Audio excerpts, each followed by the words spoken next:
All right, welcome to Modern Prescription, episode 4. This is a good, verging on great episode. I think great episode. Today we're talking about some cool stuff. Like where to get your corona and not get your corona. Yeah, gyms, schools, healthcare under President Kanye West. I will not take my bipolar medication and other good ideas that he has. Yeah. President West. It'll be interesting. We're talking about face shields, talking about the boom of puppies. I love puppies. I love puppies. So if you love puppies, Kanye, and if you love us, listen to the episode. And rate us 5 stars.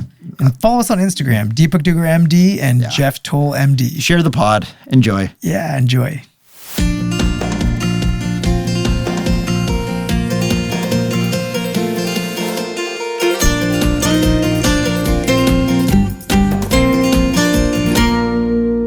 All right, and welcome back to episode 4 of the Modern Prescription.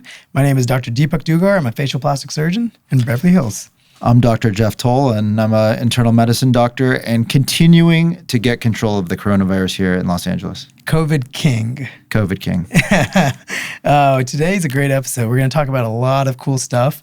We have a big lineup of guests. Can we just talk about Kanye today? Yeah, maybe that's all we should talk about because it's been interesting. This is wild. Wild. Oh, man. What do you think? I think he lost the keys to his medicine cabinet. And so he's unable to get his bipolar medication. Yeah, I think it's something like that going on.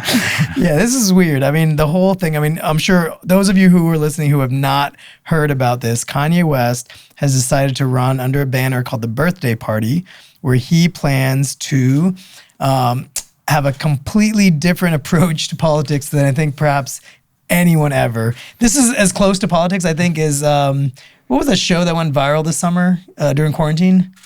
The guy from Oklahoma, the Carol Baskin show.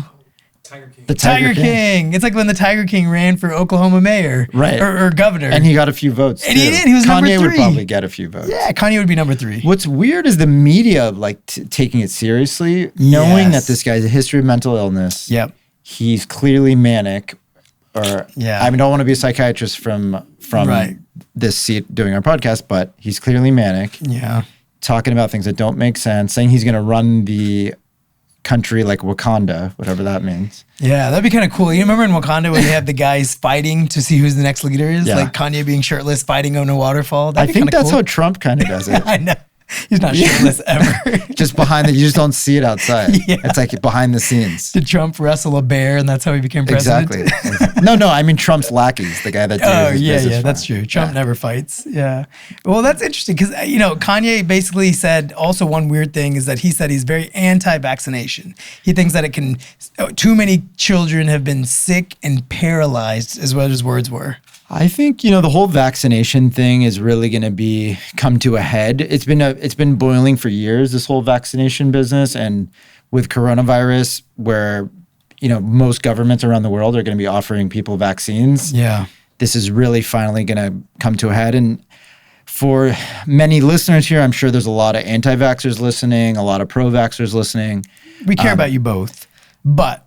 Yeah. So my personal take as a physician, someone who's read quite a bit about all of these things, those original pieces of data that went to show that vaccines could be harmful and cause, especially in terms of causing autism, those were proven to be fake. That doctor lost his medical license, was not allowed to practice medicine. He was a British doctor. Yeah. And he admitted eventually that it was falsified data.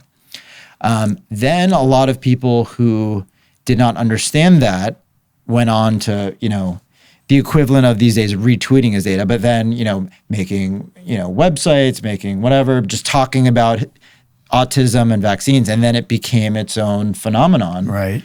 And so this is what we know about vaccines.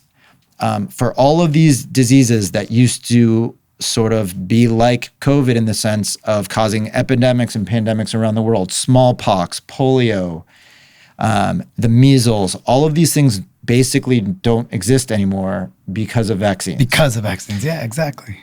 Are there a certain few people that may have had, something that affected them, negatively from the vaccines, a small number of people? The truth is possibly yes. Right, which is where the anti-vaxxers have a point, but it shouldn't overshadow your previous point. Well, I think the anti-vaxxers' point is that, they are, when the vaccine is meant to create herd immunity, it should be my choice whether I want it myself. Right. But the truth is, for a deadly enough disease like polio or coronavirus, the current COVID-19, even for the individual, you're better off getting the vaccine than getting the disease. So they don't really have a great point. For the flu, that's the one where, for society's sake, it's better for everyone to get it.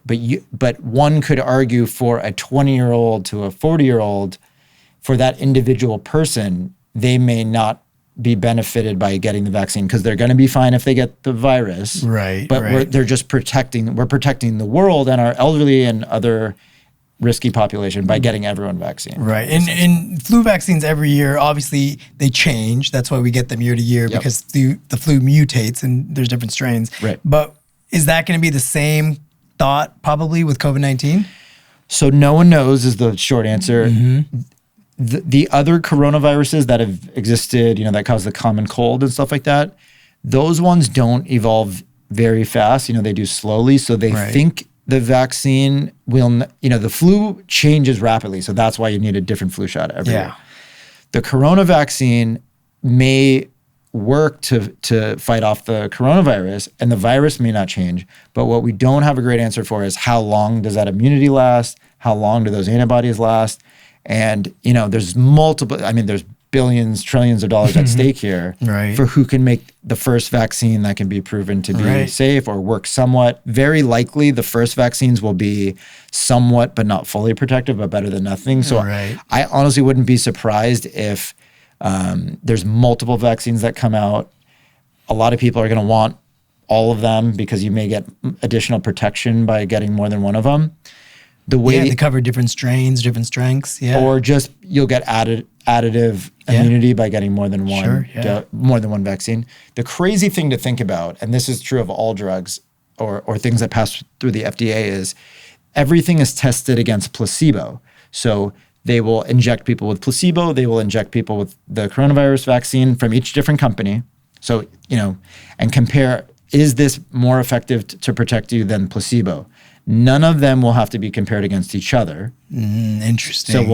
So you'll try statistically to be able to tell which are more effective. But it's going to be hard. But they're not going to be compared head to head. Wow, that's crazy to think about. Yeah. You're right, because how do you know which one's actually the best when the numbers are small? Once the numbers get big, then maybe it's easier to extrapolate, but small numbers, that'll be tough. Especially because we can't purposely infect people I should say, we can't purposely expose someone to the virus and see is the vaccine working. So it's more like we send everyone back out into society and we see statistically, are the people with certain vaccines, are they getting coronavirus slightly less than the other group? Well, that's how you compare them. Yeah, that's a great point. The other question that a lot of anti-vaxxers, because I sympathize towards anti-vaxxers. Yeah. I don't support it. I think everyone should get vaccinations, but I sympathize with them because one point that they always say, and it's a great one, and I know you're gonna have a witty answer for this. That's what I want to ask you.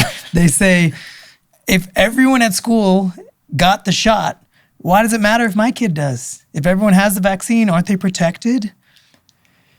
Yeah, so that again comes back to this herd immunity thing. And so what the word herd immunity means is if you have a herd of cattle and you want to protect them from some virus that they can all get, if enough of them are immune, it's very difficult for the virus to spread through the population. So you can imagine if you walked into a restaurant and 80% of the people in the restaurant have already been immune to coronavirus because they've already had it or they had the antibodies already, it's less likely one person in the restaurant is going to give it to you. Whereas if you walk into a full restaurant and no one is immune, you're going to bump into someone who may expose you. So that same thing applies to all human diseases and viruses. And so they sort of have a point.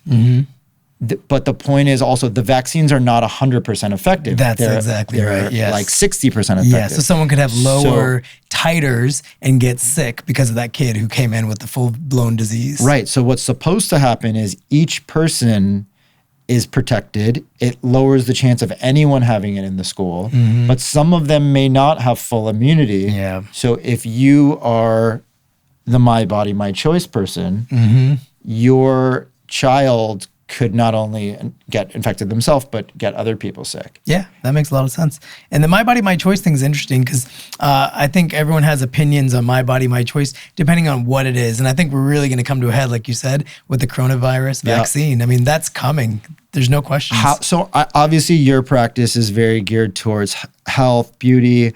What are your patients talking about in terms of things like going to the gym, going to the salon, getting facials, getting nails done, all this stuff? Well, today we saw there's this really interesting chart we're going to show you guys, and it's really cool because they basically have kind of stratified on a low risk to low, moderate, high, high risk of all the activities that we kind of do on a daily basis. And so it's interesting. I mean, low risk, they're saying opening the mail is low risk. I mean, I remember when coronavirus started, I was scared. Like we would sanitize the mail. We had this little sheet. We would leave everything out for 3 days, let it decontaminate. You know, and they're saying you don't need to do that anymore. You know, even with groceries, they're saying takeout's low risk, pumping gasoline, playing tennis, and even going camping. Going camping makes sense. I mean, as long as you're with your own household. Yeah, exactly. Yeah, not at like Coachella. Yeah, I think Coachella's canceled. I think it's canceled. Low, moderate risk, they're saying shopping, going for a walk, playing golf. Hotel for 2 nights. That one's a little questionable to me about being low moderate. Depends on how busy the hotel is. Because that one's a little interesting. Sitting in a doctor's waiting room. That's a good one because doctor's waiting room, in my practice, we are 1-to-1. We book patients to the minute. We have them text when they arrive, and they're brought into the room directly, temperature scan, sign their consent, things like that. But we don't have any patients interacting with each other. We've completely stopped using our waiting room. Did you? Yeah, you used to have a waiting room. We used to have a waiting room, and sometimes it would get packed. You'd have like 10 people in there. And it's a good thing and bad thing. It's a good thing because they realize, oh man, this doctor is busy. But it's a bad thing because I hate having patients wait. I hate it. I agree. Like just for the coolness factor, it's still not worth it. I don't want patients I've moved to the virtual waiting room system. So in my virtual portal, I can see how many, so the people who have their virtual visits scheduled. So I'm basically alternating in-person, virtual, in-person, virtual. And so even if I'm running behind, I have this virtual waiting room thing where the person is there and I can see that they're there. And then I just click, I'm in the video chat. Got it. But I think it is dangerous. You know, this is the thing. You know, I had this conversation with someone today. I have someone, I guess he's in his mid-70s. He has a little bit of kidney disease. Normally we check his labs like 4 times a year, every 3 months. And this time I said, you know, it's been stable the last 2 or 3 times. It's hard for me to say what's more dangerous. You can't. I think it's pretty low risk. I think a 4 out of 10 is about 4 out of 10. Yeah, because they're giving it a 3 to 4. Yeah, that's pretty reasonable. What about, so they're saying going to a library or a museum. They're calling that a 4, low to moderate risk. Yeah, that's a 4. Right. It's pretty empty. What do they give in a restaurant or bar? So eating in a restaurant outside, they said 4. Okay. Which makes sense, you know, eating at a restaurant outside. But they're saying eating at a restaurant inside. So eating at a buffet, they said 8. Very high risk. High risk of diabetes. Your modern prescription is don't eat at buffets, period. Buffets. Unless it's like a salad bar. But even then, people cheat and just eat the bread baskets the whole time. No, you don't want to do that. And then eating at a restaurant inside, they're calling it a 7, moderate high risk. Okay. Which I guess that kind of makes sense. An indoor restaurant. Highest risk things right now are big house parties. Bars. Yes. I think alcohol just makes people forget to have any distance. Totally. And you can't wear a mask when you're drinking alcohol. That too. Yeah, and you definitely forget completely. Life goes back to normal if you've had a couple of drinks. What about gym? So working at a gym, they call it 8. They're calling it the highest risk possible right now is working at a gym. There's a lot of reasons for that. Yeah, what do you think? What are your thoughts of the gym thing? Because they reopened here in LA. The gym thing is, okay, if you're running or on a treadmill or whatever, you're panting and breathing hard. So you're spewing out much more virus. Yeah. And also people bathe and clean themselves and are sharing a sauna, steam room. Yes. One sneeze in a steam room with circulated air. I mean, everyone in that room's sick. Yeah. It's like an extreme version of an airplane. Yeah, that's so true. Extreme, because there's no like extra ventilation the way an airplane has. It's literally purposely keeping all the air in the room. I would say no steam rooms right now. No steam By rooms. yourself at home, sure. Yeah, don't go to steam rooms. Group steam room sounds like so when you walk in, the random old obese man is there naked and just walk straight out. Right. I did that anyway, but at baseline, try to avoid naked old men. Well, unless you're doing a physical exam. No, it's interesting. So gyms, I read some articles like in Redondo Beach, there's a gym that basically they call them gains pods. Okay. And what they do is they have put a bunch of QVC pipes with shower curtains, and they have these little pods that all the people are working out, and the trainers in the middle motivating and yelling and dancing and getting them to work out, and they're in these little cubicles basically from shower curtains and QVC rods working out in their own little like sweat pod. They're calling them gains pods. And the question is like, how sterile is this? Like, who's watching these afterwards? Something about that sounds like the next guy in that room is going to get whatever you had. Yeah, whatever you had. Yeah, I agree. It does not sound great. Another crazy thing. So Equinox, they're going to gain some coronavirus there. Corona gains. Equinox just gotten a little bit of heat because they reopened their gyms, one of the highest quality gyms in the world, right? Yeah. 5 of their locations in Southern California got in trouble-ish. I mean, it's just a topic because either employees or patrons were testing positive. And so the question is, do they have to shut the whole gym down? Do they shut down the gym? Do they have to let every member know? What they did is they let the members who, based on their time cards, who were in the gym around the same time, they let just them know that, hey, someone was positive around the same time. This is a whole can of worms that no one has helped figure out. So this is problem of health privacy with, we need to contact trace with, when, for my drive-through testing or my home testing, when we have all these, when we have positives, we call them and say, hey, you're positive, please. And all I can do is the honor system. I'm not the government. Right. I say, hey, can you call everyone? If you were at the gym, if you were at the grocery store, you should probably call these places and let them know. Right. But you could see if you were the business and you got a call from someone who says, hey, I got a sandwich at your restaurant yesterday. I tested positive for coronavirus today. Right. Do you scare your business that's already struggling? Do you scare these people away? It's crazy. Your minimal customers that are barely showing up now. Do you say, hey, listen, we had a positive case. Don't come. What do you do? And also, what's the contamination risk? Just because someone was there positive and then left, and 24 hours later, it's probably safe. So that's a tough one. You need your decontamination system. Right. The UV lights. Yeah, the UV lights. Totally. I don't know if it does. Because everyone listened to last episode, so they know about the UV Of course. lights. Yeah, you're building upon the knowledge of Dr. There you go. Exactly. Yeah, but gyms is an interesting one. I don't know what the right answer is. I think the other thing is the people at gyms are the people at the house parties. That's a good point. Because they're a little bit more aggressive. They need to look good. Yeah, that's true. If you're married, you have some kids, you could pack on a little dad bod during this quarantine, and me versus Jeff or whatever, But the people wanting to go to the parties are at the gym. Totally. Back at the gym. It's a great Arnold Schwarzenegger. He's very famous for working out at Gold's Gym in Venice Beach, right? And so he went recently, and when he walked in, he noticed that they're not mandating masks. You just have to wear the mask to walk in and out of the gym. But once you're in the gym, you don't have to wear the mask. Wow. And so he left. And he refused to work out there. Wow. I thought that was a kind of cool statement of his. Yeah. Because he just doesn't want to propagate the negative I thought he was the Terminator, though. I guess even the Terminator can get coronavirus. I guess so.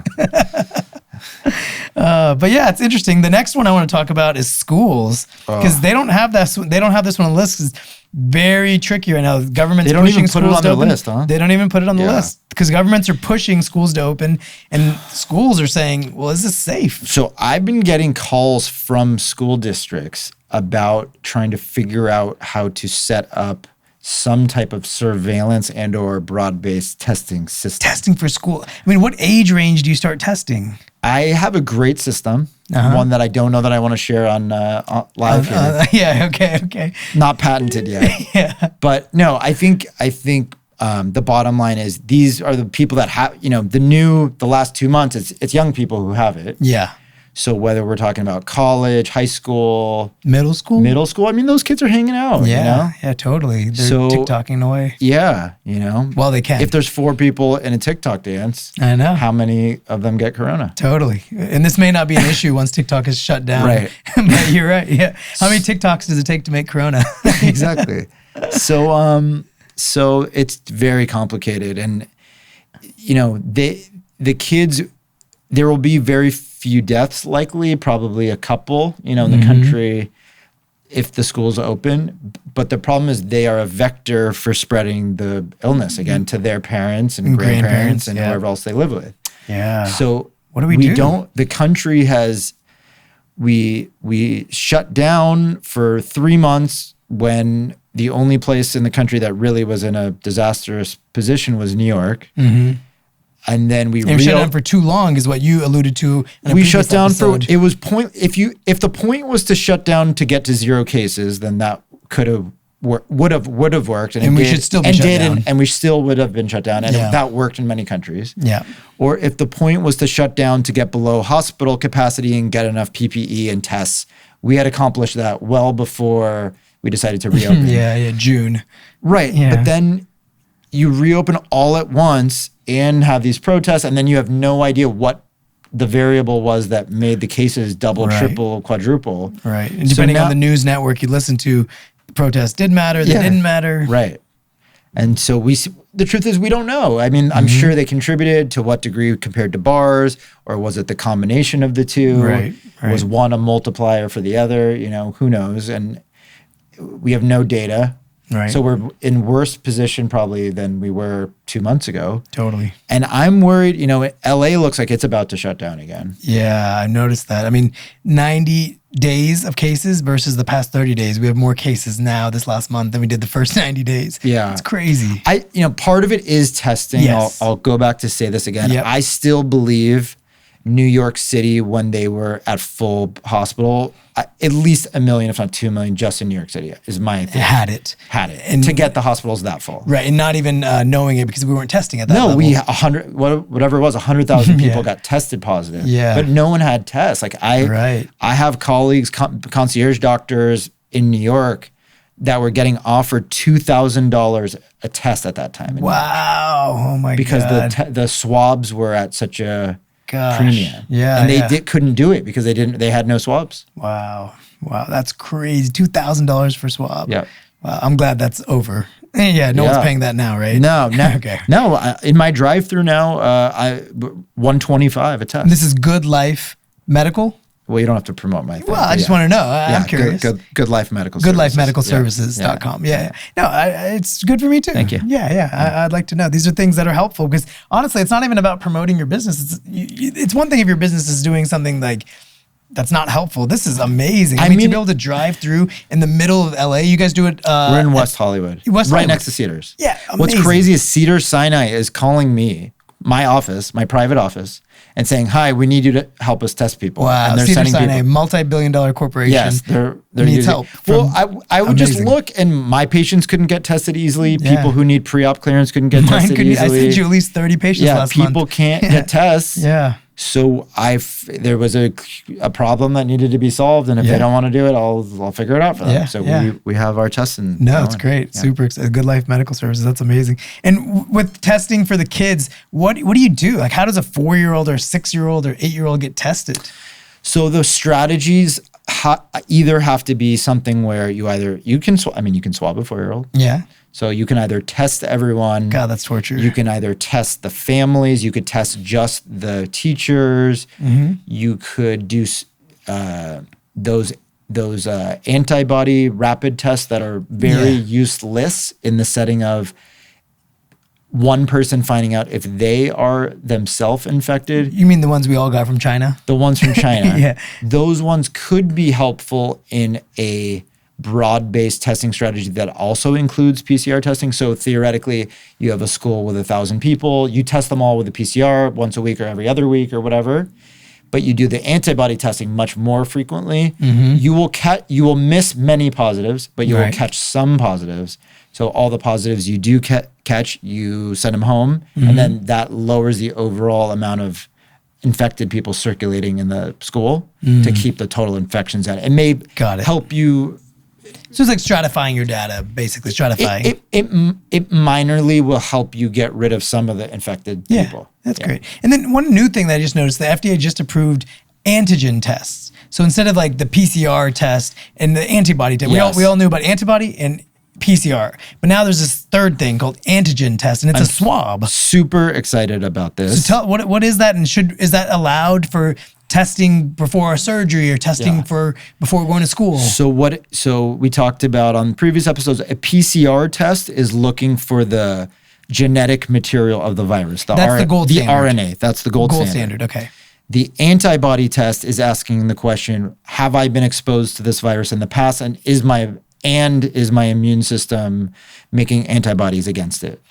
The antigen test is asking the question, are there fragments of the RNA's shell that we can pick up on a swab? Got it. And they can create like a dye that where you swab someone, you put it in the reagent, and then it'll change colors if there's that antigen. Because you can get this in 5 minutes, right? So it's like 6 to 12 minutes. Wow. They're not as accurate, so they're about 80% sensitive. These companies are saying 95%, but I don't think it's true. Okay. Other antigen tests for flu and strep and all these other things are about 80%. Okay. So the functionality of them is those are the things where you go to your doctor and just right at the bedside, they can check it. Wow. So you may want to pair that with, if it's negative, let's say, but you have a high suspicion, you may want to pair that with the PCR. Got it. Or what they're doing in a lot of emergency rooms. So let's say you walk into Cedars-Sinai Medical Center. We have to not let people with coronavirus be in a room near someone who doesn't have it. Right. So every person who walks in is getting a rapid antigen test. Antigen, not antibody, not PCR, antigen. Because it's not as perfect of a test, but if people are positive, that allows us to at least create that safety. Got it. If you're positive, you're positive. If you're negative and we think you have COVID, we recheck you with a real PCR test. Beautiful. But if you, so that's how that's helpful. Beautiful. Would you allow an antigen test for screening? Pre-op? I pre-op? wouldn't. No. Right. So you still need a PCR test. It depends how perfect we have to be. So if we're talking about someone going to the doctor just to find out, sure, it's better than nothing. Yeah. If we're talking about elective cosmetic nose job, where you're trying to protect the surgeon and the staff. Yes. We want to be 100% sure. Yeah, it's a PCR test. 80% sure is not good enough. Right. If, you could see how it could be helpful, and I've called all the companies and offered a whole lot of money to get these machines because I want them. Yeah. And I think between the various types of tests, we can really create a good way to test everyone and, pair these things together and whatnot. But so it's exciting that they're on the horizon, but they're not going to be able to completely replace the PCR, in my opinion, until we know quite how effective they are. Sensitivity, yeah. It's like those people like wearing a face shield, thinking the plastic shield. The shield, the face shield? Yeah, of course. Okay, so when Karen is wearing a face shield because she says she can't breathe in a mask, it may not be even 80% effective in reducing. Yeah, I noticed that. So you don't think it's effective comparatively. So let's talk about face shields, because a lot of people, like you just said, are wearing them in lieu of a mask. That's not the point. So the point of the face shield is to protect your eyes. Yes. So most of the infection risk is breathing in the particles in your nose or mouth, but your eyes are a mucous membrane. It can get in there. So they're that additional layer. So you'll see doctors wearing goggles, face masks, various things like this, but it doesn't stop you from breathing it in. Maybe you're not going to get like a big spit particle. Right. But we're talking microscopic things that can get you sick. Right. And is this an airborne disease now is the question. Yeah, well, that's a whole nother question. But if it is potentially, then this is not going to protect you wearing a face shield alone. It will help your mask knee. Yes. But not protect you from the coronavirus. That's so funny. And if you listen to the previous episode, I even have maskne right now. I have a little pimple. I've had it a couple times. Too. Yeah. It's a real thing. Yeah. It's because you get that, like how you diagnosed for our amazing guest last week. Yeah.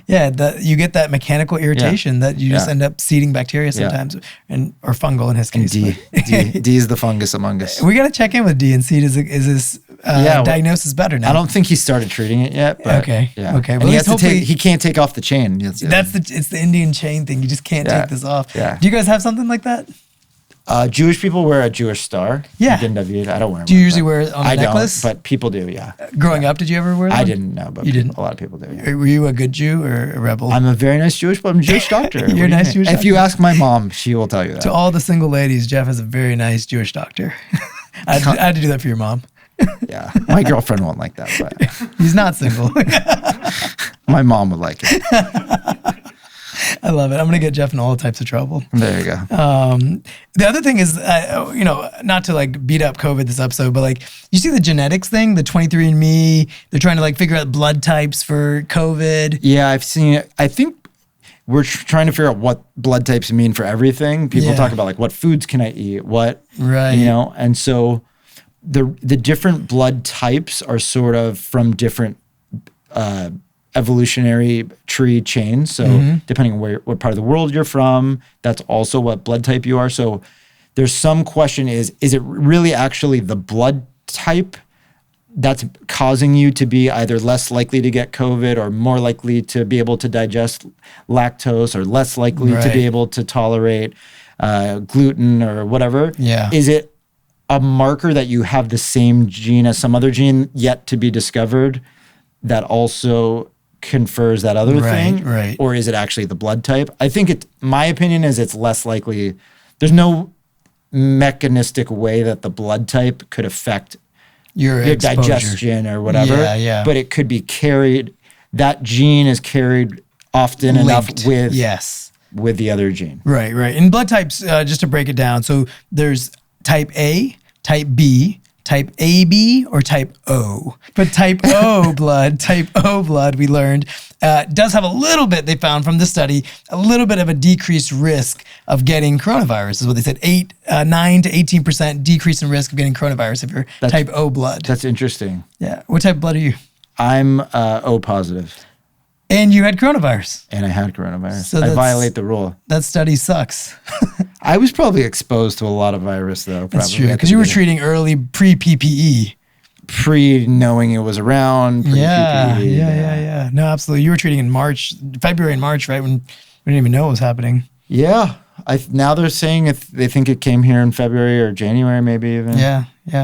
Well, with the masking topic, the other thing is like now that everyone's wearing masks, one cool, interesting study I saw in the beauty sector, the sales of lipsticks are plummeting the past 2 months. That's funny. Yeah, people are not buying lipsticks anymore because what's the point? You're wearing a mask anyway. So they said that eye products are going skyrocketing. So mascara, eyelash extensions, which by the way, eyelash places are clearly open again. Yeah. Because I'm seeing all my patients with their eyelashes back now. That's so funny. Yeah, they're definitely My open. patients are like 80 years old, so I have not noticed a correlation with eyelashes back. But that's funny. You just that's bat your pretty eyes at your 80-year-old female patients. That's funny. I think it's cool it's like a new type of beauty that we're seeing people's eyes. Totally. And appreciating it at a different level. It's interesting for me because being a plastic surgeon, they walk into the office and the first thing I do is kind of analyze their face. But now I'm analyzing it. The first 2 seconds is different now because you're really looking at them in a deeper perspective. I think you appreciate people more when you just look at their eyes because I've never seen someone be like, oh, ugly eyes. Yeah. Like everyone has beautiful eyes. Yeah. That's true. People do have ugly noses and, people have ugly lips and stuff, but no one has ugly eyes. Everyone's eyes are beautiful. I think that's true.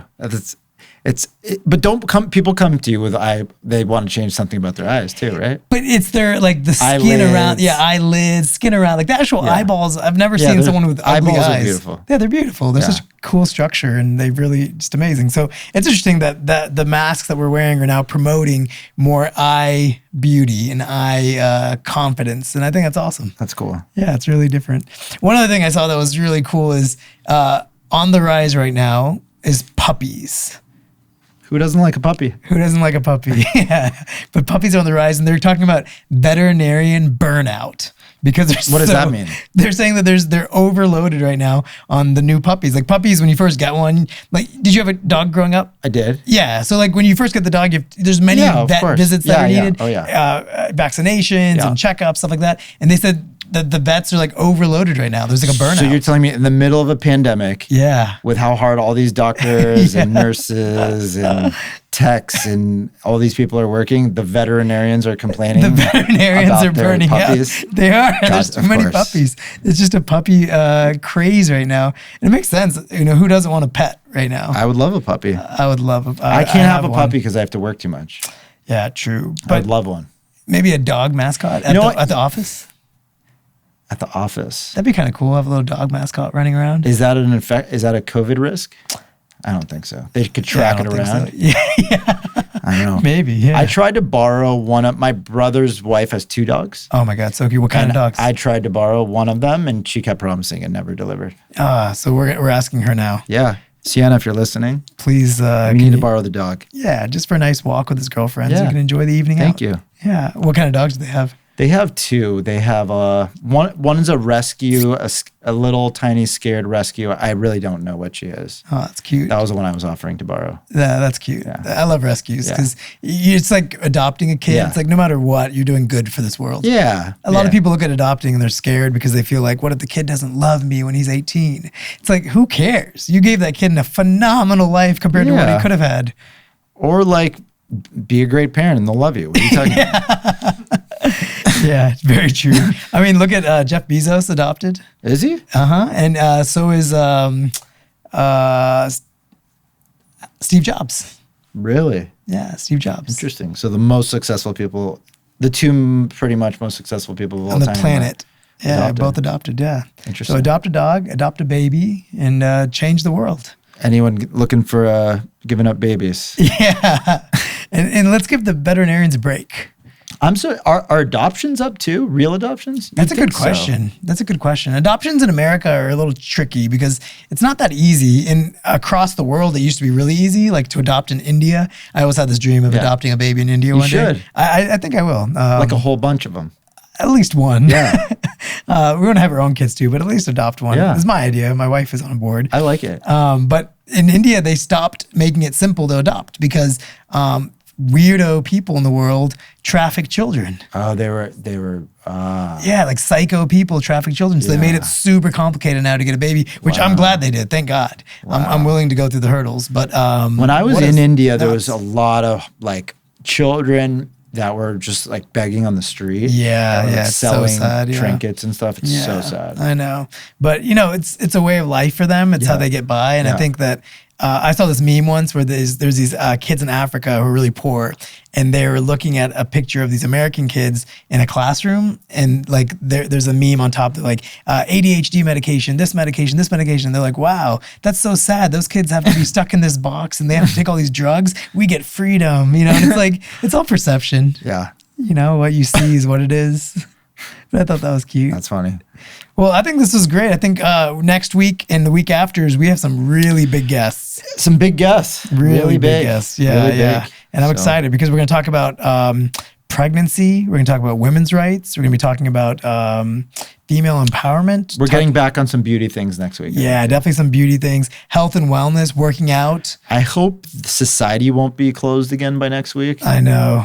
If you're listening and we are shut down, I'm so sorry. Yeah. Yeah. Well, are we going to record through the shutdown? I think we should. Yeah, we'll record maybe virtually if we have to. Yeah. But yeah, we definitely we'll will keep it going. Should we shut down? What's your modern prescription? The podcast? Absolutely not. We're no, the country. Yeah, the podcast definitely not. We got to keep going. I don't think economically we can do it. Yeah.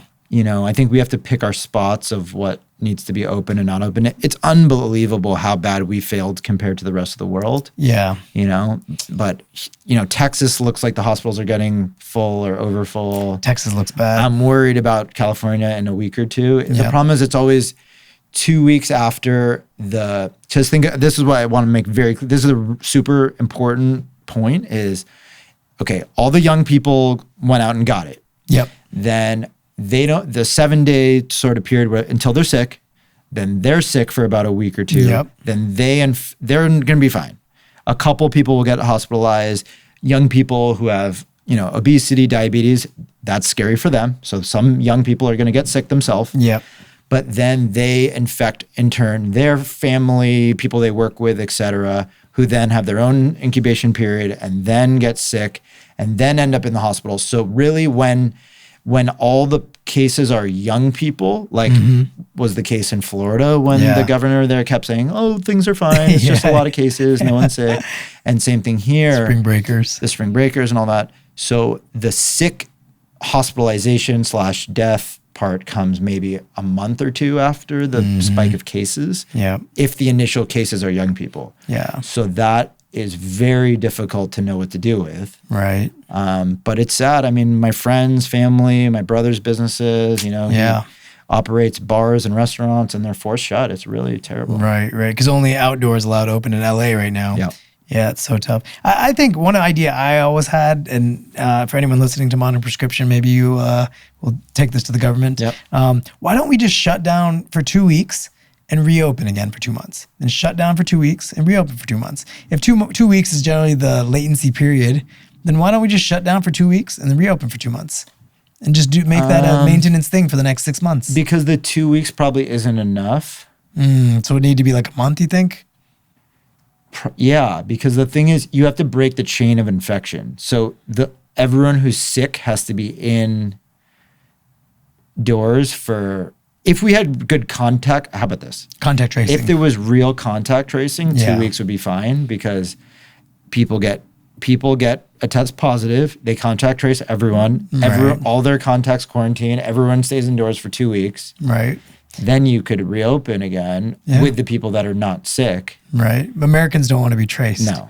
I mean, we are being traced every day. Only by we TikTok, just don't admit it. the Chinese government. But they don't want our own government to Well, trace us. TikTok, this is a great prediction. If we had TikTok, if we had control of TikTok, we could probably contact trace. China could contact trace us. Better than we could, for sure. We should ask China. You know what's please contact trace us. I was just reading something, this is my last point, about South Korea. So South Korea and the United States had the first diagnosed case on the same day. Yeah. In March, at one point they had like 200 something deaths and we had like 14 or 15 when Trump said it was just going to go away. Right. And they still are under 1,000. Wow. And we're at 130, whatever. Wow. It's insane. That's amazing. Because they hired, their whole country was. Yes. Contact trace. It's like, listen, 30 million unemployed people. Yeah. I wonder what they could be doing. I know. They're probably not staying home. Like contact tracing. How about a job? You give them it. Yeah. Instead of paying them unemployment to be at home and do nothing. Yeah, give them jobs. No, totally. I think that's genius. I would vote for you. Thank you. I'm running. I'm not on the birthday party ticket. I was gonna say, are you and Kanye running together? Are you gonna be vice president? No, I'm not on the birthday ticket.